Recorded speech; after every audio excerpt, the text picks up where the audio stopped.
I love shopping at Quince for their clothing. Hello, cashmere. But I'm also hooked on their home collection.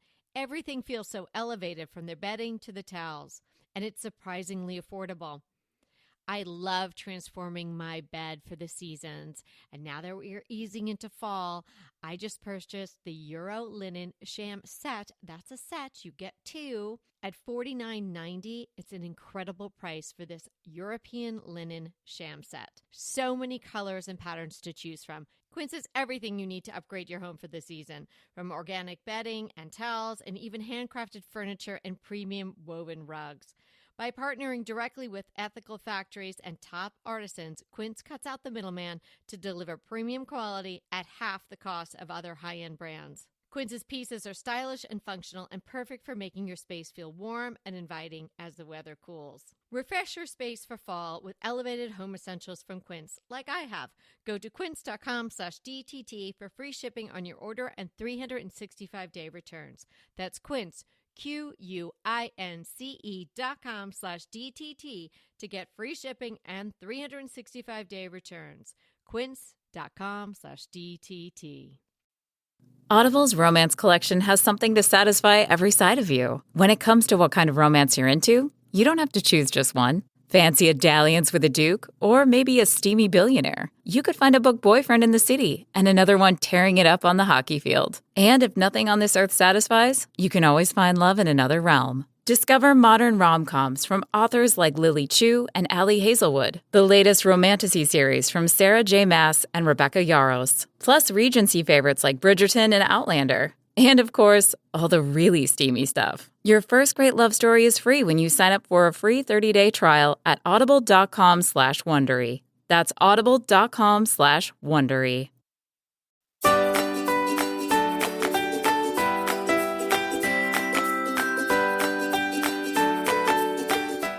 Hi, everybody. I'm Kelly Wilkness here with Anita Joyce, and this is Decorating Tips and Tricks. And today it's time for another DTT Plus, where you get more of us. And today we are discussing how AI is impacting design. This is very interesting because it's not like using it for a tool like accounting or something that where there's only one right answer and it requires creativity. And it made me think of this new musical group that I heard about that everyone is saying AI. It's called Velvet Sundown. Have you heard of this? No. Well, it's got all these follows and it's apparently very popular and the music is engaging, but I just don't know how much I could listen to music I knew was not made by a person. I don't know. What do you think? Well, I haven't listened to it, so I'm assuming there are vocals. Yes. Yes, there are. Yeah, I guess that would trouble me a little bit. I mean, electronic music is clearly not made by humans, but there's no vocals. But it's designed by humans. Designed by humans. Yes, right. Yes. So this is different than Milli Vanilli when they were just lip syncing. Well, somebody sang those lyrics. Somebody sang that, but not Milli or Vanilli. Okay. No. Like all things that I truly enjoy, there's got to be a little soul in there, and I don't mean necessarily soul music. I mean, there has to be a human component to a song for me to really connect with it. If it's super poppy and, what have you, I mean, I guess, you can, dance to it or drive your car to it and enjoy it. It's got a good beat and you can dance to it? Yeah. Well, yeah, I can kind of dance to anything. But that being said, it wouldn't be something that would be an all-time favorite or a song that you would go to, for in times of sorrow or times of joy. I don't think you would make it, your wedding song or something, right. But that's just me. Well, I thought this would be an interesting introduction discussion before we get into the AI for design, because there are some similarities in the idea that it's not created by a person. And does that bother you? So I think there's definitely that element in here that we can talk about. But also, I looked at a lot of situations where people used AI to generate plans for a room, and what I saw was pretty bizarre, for lack of a better word. Yeah. Well, it's sort of still in its infancy. Also can be easily persuaded. It kind of is a pleaser in a sense. I find that it tells you what it thinks you want it to tell you. So it really depends on the inputs. And from the backside, for lack of a better word, there are people teaching the AI. Peter's really deep into AI for his company right now because everybody in business is going to have to get up to speed on this in some way and use it as a tool. Right. So he's been working on that a lot. So we've actually had a lot of conversations, and it really does depend on who's inputting the info. So if it's somebody who's not really good at design or is using information that might have been on trend a couple of years ago, the AI is only going to be able to tell you what it's learned. Now, it's not going to be creative. Do you want a computer programmer basically creating your design for your house? I'm just saying. I don't want to be hit up the side of the head with a board by AI, but I am really not worried about being put out of business by AI. Well, let me tell you some of the stuff that I found before we get too far along here. Okay. Here are some specific examples I found on the internet when AI designed a room. Mm-hmm. In one case, there was a wall of windows, and they put curtains on the windows, but only on one. A little weird there. Another situation, they went through and did it again, and this time all the windows got curtains, but they were a foot too short. Now, these are just so cringe. It's like I can't even look at the rest of the room now. I can't take you seriously, AI. Some other things I saw, flooring that was put on the ceiling. They put art behind a lamp rather than above the lamp. Moving the fireplace. Who is going to do that? Yeah. What about one example I saw? It decided that the room needed to be covered with stone on the inside. Maybe they said I wanted some texture. All of a sudden, everything's covered with stone. Caveman core. Yeah, there we go. I mean, just some weird stuff. The images really looked amateurish. They lacked detail. They kind of reminded me of some of this software where you just want a layout of the room and you kind of choose, I'm going to put my sofa there and it's going to be these dimensions. It's a rectangle. And then it puts the most hideous looking thing in the room. That's what I saw. The images looked amateurish. They lacked detail. The designs were boring. They didn't grasp key design elements, like curtains being too short. I really had a hard time finding any of these images that I liked.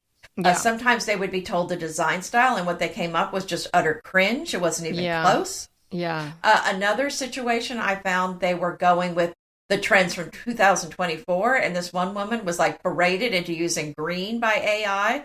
So don't let the robots persuade you in your color choices. Well, I think you can use it as a supplement. It's a tool. I'm sure the first hammer wasn't as great as the one you could go buy at your local hardware store now. I don't think you should ignore it as a person, whether you're using it in design or elsewhere. You should understand kind of what's happening. You don't have to engage with AI every day. I certainly don't think it's a crutch that people should be using to write things or help them think. But people are writing their resumes with AI now. Yeah, I think you have to be really careful of all that. But how it's impacting the design community, I think it could be a good tool down the line, and a tool that you might understand and then decide not to even use. For garden design, CAD for the longest time was the thing. I tried that. It was difficult to learn how to do. And I thought the product was not something that I would be proud to show to a client. I literally use graph paper and sharpened pencils and colored pencils. I share that with clients and they love them. Actually, I have one client who has framed the garden design we did. And she loves it. She loved it so much. You're not going to get that from a CAD printout. The hedges are green circles or green boxes or things like that. So I never really liked that. So I learned it, decided it wasn't for me, didn't use it. You might do the same with AI, but I think it is a tool in the toolbox, kind of like a pencil, kind of like Photoshop. I mean, I never got great at that. You were really good at that. I didn't use that. It could be a time saver. And what I think is a way when it gets better, I mean, clearly not the examples you're seeing out there, Anita, but like if you were working with a client and your inputs would be good, very good. It, of course, depends on the AI training, whether they can give you back what you want, but say it could, it might help a client visualize, because I feel like you might experience this as well, but sometimes you're describing something and the reason the person hires a designer is because they're not good at visualizing. Right. You know, they see a space and they don't see what could be in that space, and they don't see the potential. So it could be helpful, but I agree with you. At this juncture, it's not there yet. It's kind of akin to a mood board now. Like it's kind of on that level. Your examples are not good, not useful at all. Are you still using the same makeup you used in your 20s? Well, it's time for a change, and that change should be to Jones Road Beauty. I cannot tell you how much I love this beauty line. Jones Road Beauty is a minimalist makeup brand founded by makeup artist Bobbi Brown, and it creates versatile, easy-to-use products that simplify your routine. It's clean makeup that actually performs. And in particular, their Miracle Balm, well, it is aptly named because it is a miracle product. You put it on, it's effortless, it feels great, and you have this glow about you. I use it every day. Oftentimes, it's the only product I use. So if you've been using the same makeup for a long time, or you're having frustrations with your makeup in general, come on over to Jones Road Beauty with me. Make the change to modern-day makeup that's clean, strategic, and multifunctional for an effortless routine. And for a limited time, our listeners are going to get a free cool gloss on their first purchase when they use the code DTT at checkout.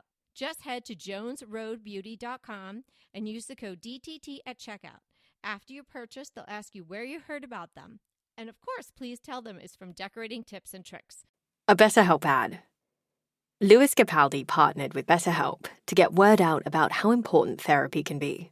Or I struggle most weeks to get myself up and ready and go to therapy or whatever. Like even like to open the laptop to talk to my therapist sometimes can be really difficult. But I do it because I realise how important it is for me to continue to feel good. Like 'cause I felt the best I've felt in a long time through therapy. Learn more about online therapy at betterhelp.com.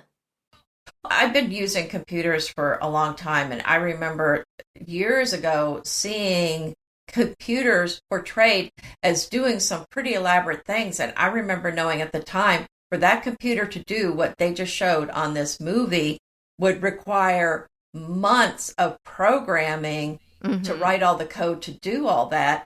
And they just acted like the person just, did it in 5 seconds. And I remember being very aware of that. And, I used to create software. I used to work for a computer company, and things have changed a lot over the years. So there's a lot of things that computers really couldn't do very well years ago that they do very well now. So that's the caveat I would give this, is that I do expect it to improve a lot, and it may be pretty good. I'm going to say maybe in 5 years. I think we should touch base with AI in a year to see how it's doing. So yes, I think it could be a good tool, but I think it's going to have limitations. Maybe 20 years from now, it's going to be amazing. It's just going to replace us all. But it's going to be a while because there's so much bad about it. Yeah. And it definitely has a lot of room for improvement, but I can see if you wanted to do a room layout, it's probably going to be faster than doing all the inputs in a program. You might be able to tell it, put the sofa here, put this here, and it probably could pop something up for you much quicker than you could enter yourself. But as far as like creating actually a design out of whole cloth, it's not there yet. It's not doing accessories, not well. No. It's not coming up with beautiful patterns. It's just slapping some color in the room, maybe 2 colors or whatever. And I mean, they're not even doing it well. So it's got a very long way to go. But I do think it obviously has potential. I know that's just the way things work with computers and really so much with technology. is that it does improve over time. So I think, yeah, 5 years from now, 10 years from now, it may be a very different animal. It might be much better than it is now. I feel like the design is such a high touch field industry that it would be very, very difficult to replace that with computerization, AI model, because it isn't just moving stuff around in a room and rendering that in an image. It's the whole feel of it. And so I'm not really worried that we're going to be put out of business. If the people that wanted just to move furniture around, well, okay, try Home Visualizer. You can play around in Midjourney. It's sort of a glorified Pinterest board at this point. I'm not too worried about it, and I don't think we really need to worry about it. I do feel that with AI, people that are getting into businesses, and this is not just design centric, they should be thinking about what are the high touch industries, areas that they might be interested in, and pursuing careers in that. I know Peter and I are having conversations with our girls about that. There was a time when if you were a computer science major, came out of school and you were going to get this great job and it was guaranteed. Well, those entry level jobs are now going away because AI can do those.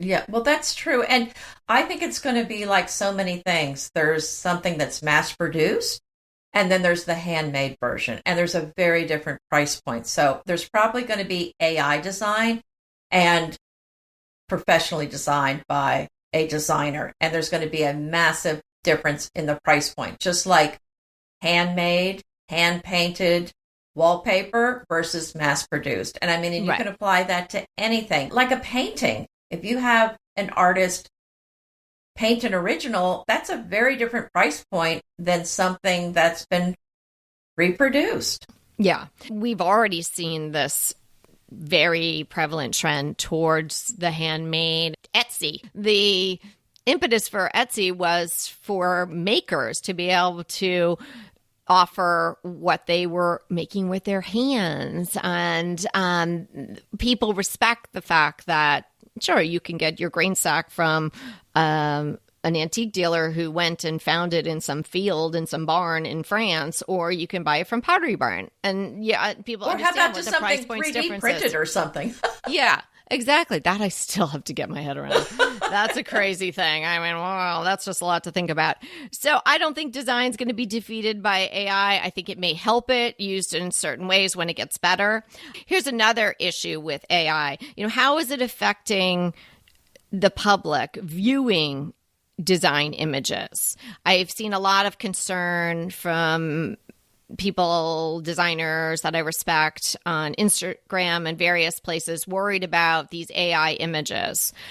Again, I'm not that worried about it because people were able to Photoshop their images pretty much from the get-go of major social media platforms. Well, yeah, but now they're doing the voices, the video, and, you can kind of tell if it's AI now, but in the future, again, it's going to improve, and it's going to be very hard to tell if somebody did or said something or if it was made up. Did or said something, that's a whole different thing, which is not what we're talking about. Well, about how AI is kind of, doing a lot of stuff.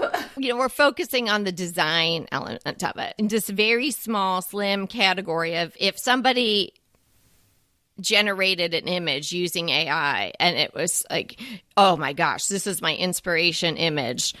It's got all the things I wanted. And one of the telltale things about these AI images is they have way too much of, whatever you're thinking about in there. If it's a garden image, it has a gate and it has a pergola and it has roses and it has all the things.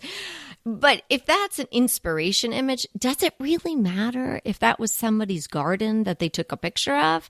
Right. And, if you're using it for that purpose, certainly, if you're inferring that people could make up stories about people doing things and saying things that were not real, that's awful. And that's an awful use of AI. But I'm saying in this slim category of design or images made by AI. Well, what I was saying is just, it's a lot easier to create that with AI than with that. Yeah, but I don't really have a big problem with that because people are doing that already and they're face tuning themselves and they're doing all these things with clear eyes realize that a lot of what you're looking at on the social platforms is the best side of everything. You know, we've joked years back with the blog. People are like, oh my gosh, your house always looks like that. Yeah, but I didn't take the picture of what was going on behind me. So it's just like another step along that road.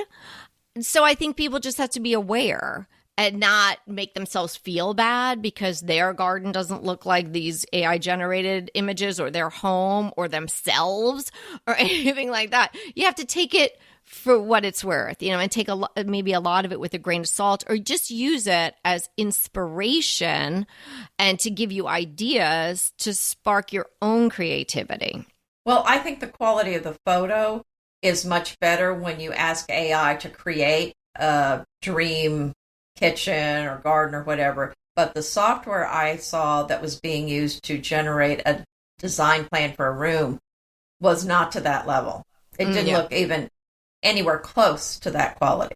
Well, it's going to be really interesting to see how this impacts, or, you know, it could be like a big thing for a while and then, you know, everybody sort of settles down and you figure out the ways to use it as a tool, but it doesn't feel like it's taking over.